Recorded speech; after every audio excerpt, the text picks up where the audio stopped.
There's a method of generating electricity that requires no fuel, no solar panels, and no moving parts. 2 pieces of metal pushed into wet dirt. That is all it takes. In 1841, a Scottish inventor powered a telegraph system across miles of open land, using nothing but copper and zinc buried in the earth.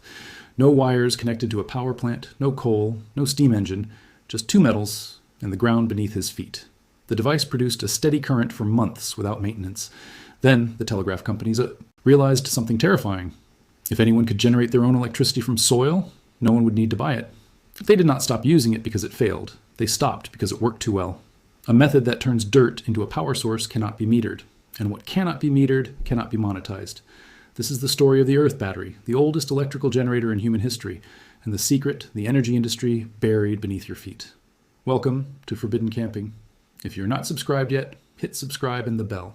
This is where we dig up what the outdoor industry buried. Now, let me take you back to where this all started. The year is 1841. And a Scottish clockmaker named Alexander Bain is working in a small workshop in Edinburgh. Bain is not wealthy. He's not connected to the scientific elite, but he has an obsession with electricity that borders on madness. One afternoon, Bain drives 2 different metal rods into the damp soil behind his workshop, 1 copper and 1 zinc. He connects a wire between them and attaches a small meter. The needle moves, not a flicker. A steady, sustained current, flowing from the earth itself. Bain does not fully understand why it works, but he understands what it means. He files a patent that same year, patent number 8783, the Earth Battery. He uses it to power his electric clock designs, and then he scales it up. By 1843, Bain demonstrates that Earth batteries can power telegraph lines without any conventional power source. The implications are staggering. The telegraph is the internet of the 19th century, connecting cities, nations, entire continents, and Bain has just proven it can run on dirt. But Bain is not alone in this discovery. 50 years later, in 1892, a farmer in Murray, Kentucky named Nathan Stubblefield takes the Earth Battery even further. Stubblefield buries metal coils in the ground around his farm and connects them to a device he built himself. On a cold January morning, he invites witnesses to his property, picks up a receiver, and they hear his voice transmitted wirelessly across his farm. No wires between the transmitter and receiver, no conventional power source, just Earth batteries driving the entire system. The local newspaper calls it a miracle. Stubblefield demonstrates the technology again in Washington, D.C. in 1902 on the Potomac River, transmitting voice across open water. But here is where the story gets dark. Despite multiple successful public demonstrations, no major company invests in Stubblefield's technology. He dies alone in 1928, penniless, in a shack on his own farm, his devices destroyed or scattered, his patents expired without commercialization. Now, go back even further, about 2,250 years before, Bain's workshop. Archaeologists working near Baghdad in 1938 discover a clay jar roughly 5 inches tall. Inside is a copper cylinder with an iron rod suspended in the center. The artifact dates to approximately 250 BC. When researchers at General Electric fill a replica with grape juice as an electrolyte, it produces between 1.5 and 2 volts of electricity. The Baghdad Battery, 2,000 years before Volta, 2,000 years before Edison, someone in ancient Mesopotamia figured out that 2 different metals separated by an acidic liquid produce electric current. This is not a theory. This is a measured, replicated, laboratory-confirmed result. The principle has never changed in over 2 millennia. Civilizations rise and fall, empires crumble and rebuild. But the chemistry of 2 dissimilar metals in wet earth generating voltage has remained constant since before the Romans laid their first road. And here is what should make you pause. In 1848, the United States government itself used earth batteries to power sections of the early telegraph network. The technology was documented in official reports filed with the Smithsonian Institution. This is not fringe science. This was federal infrastructure. And then quietly, without public debate or scientific refutation, the earth battery disappeared from the conversation. Not because a better alternative was found, but because a more profitable one was. This video is just the surface. I have collected everything the outdoor industry does not want you to know, all in the complete Forbidden Camping vault. Fire techniques that military units used and that are now classified as dangerous, emergency shelters that cost nothing and outperform $200 tents. DIY water filters that engineers tested and could not believe, earth battery blueprints with exact measurements and metal combinations for maximum output, off-grid power methods that work without solar panels or generators, and much more. Over 10 guides in one place, no fluff, straight to the point. The link is in the description, but stay here. The video is just getting started. Now, let me show you exactly why this works.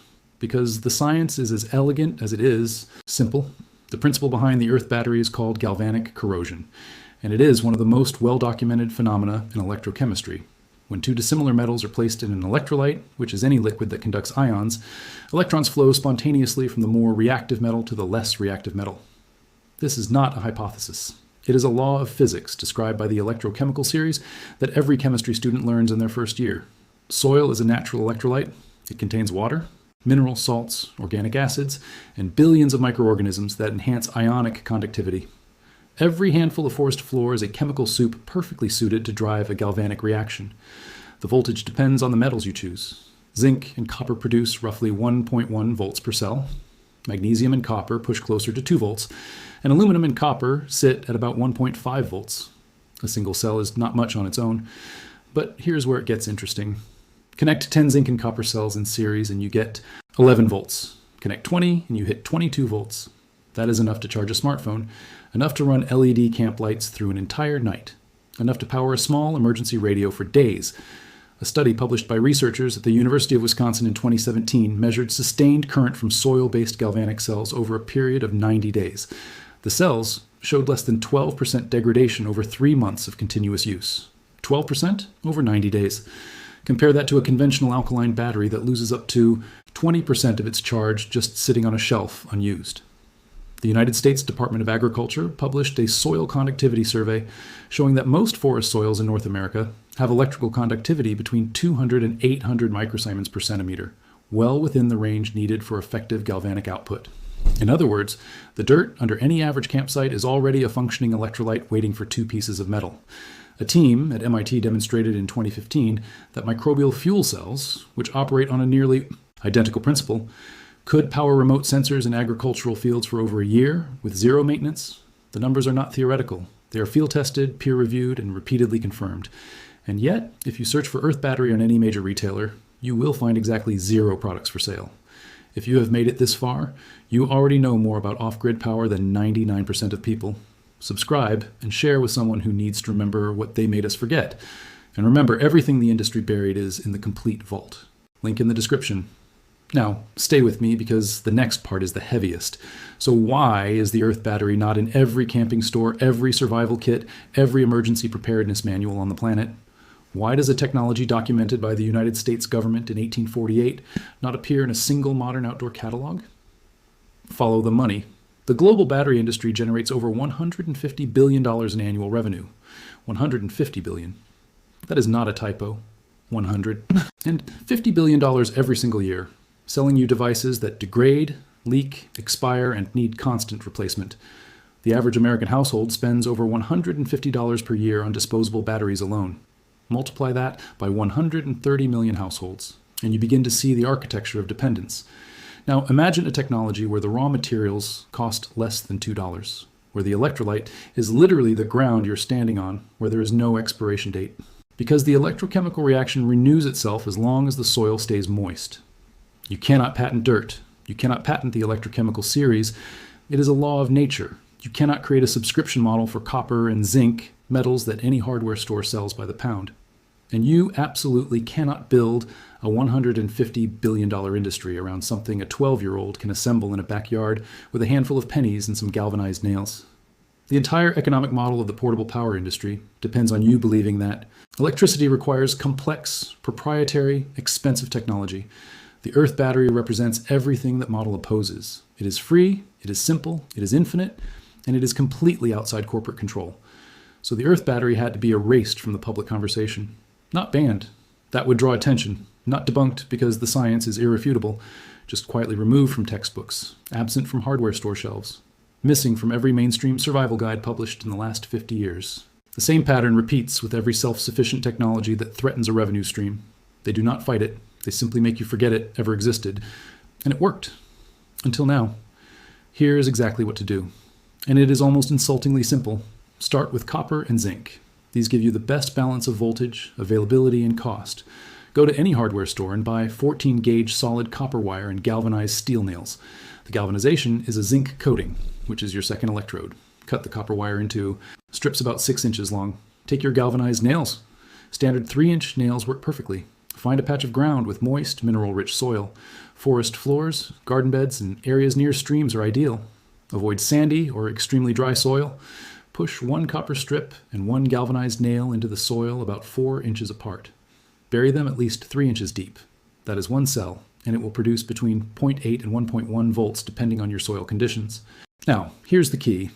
You connect them in series. Run a wire from the copper strip of cell 1 to the zinc nail of cell 2, then from the copper of cell 2 to the zinc of cell 3. Each cell adds its voltage to the total. 10 cells give you roughly 8 to 11 volts. 15 cells can push you past 12 volts, which is the standard for USB charging. Add a simple voltage regulator.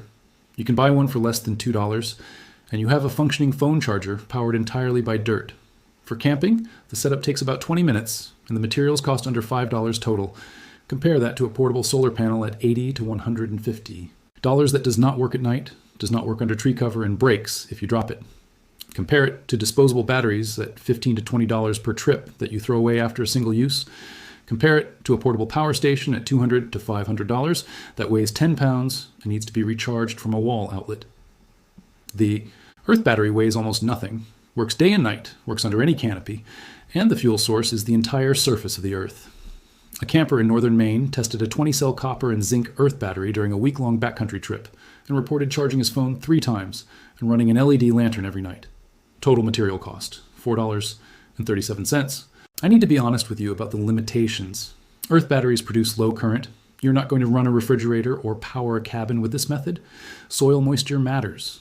In dry conditions, the output drops significantly, though you can fix this by pouring water over your electrode sites.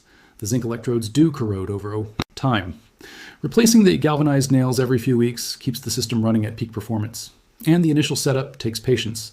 Pushing 20 nails and 20 copper strips into the ground is not instant. But for off-grid lighting, emergency communication, phone charging, and low-power electronics, the Earth battery is not a novelty. It is a proven century-old technology that generates real, measurable, usable electricity from the ground. This knowledge did not die. It was waiting in Alexander Bain's 1841 patent, waiting in Nathan Stubblefield's Kentucky farmhouse, waiting in a clay jar buried under the sands of ancient Mesopotamia. For 2,000 years, humans have known that too. Metals in wet earth create electricity. No industry can erase a law of physics. They can only make you forget it exists, but forgetting is not permanent.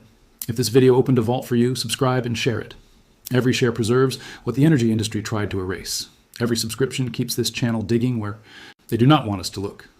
The next vault opens soon, and what the industry buried inside that one is even heavier.